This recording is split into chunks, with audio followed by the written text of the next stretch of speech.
एक बूढ़ी माँ के दो बेटे थे और दोनों की पत्नियां यानी उस माँ की दो बहुएं थी। माँ को हमेशा लगता था कि उसकी बहुएं उसका सम्मान नहीं करती और वो अपनी बहुओं को पसंद नहीं करती थी। वो हमेशा पड़ोस की एक बहू की तारीफ करती और कहती, देखो कितनी सभ्य और समझदार है।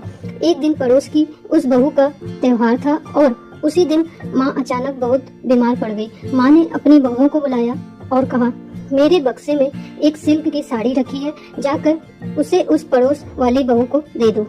यह मेरी तरफ से उसके लिए भेंट है। दोनों बहुएं जाकर वे साड़ी उसे देने लगी और बोली, ये भेंट उस महिला की तरफ से है जो तुम्हें बहुत मानती है। पड़ोस वाली बहू ने बिना सोचे कहा, जरूर वो पंडित चाची जी होंगी। वो हमेशा मेरी तारीफ करती हैं, मुझसे हालचाल भी लेती हैं और वो मुझे अपनी बेटी की तरह मानती हैं। बहुएं चौंक गईं। उन्होंने फिर से पूछा, कौन कौन? उसने 3-4 नाम और गिनाए, लेकिन उनकी सास का नाम कहीं नहीं था। Oh my God. गुस्से में दोनों बहुएं लौट आईं और साड़ी माँ के सामने फेंक दी।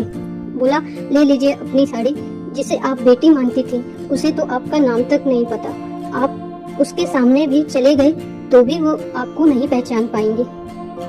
ना तो आप उनके 3 नामों में थी और न 13 में। बेवजह ही आपने अपने घर वालों को पराया समझा और परायों को अपना समझा। माँ की आंखें भर आई।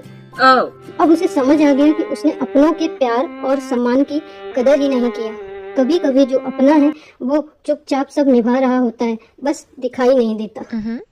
Thanks for watching. Please one like and subscribe.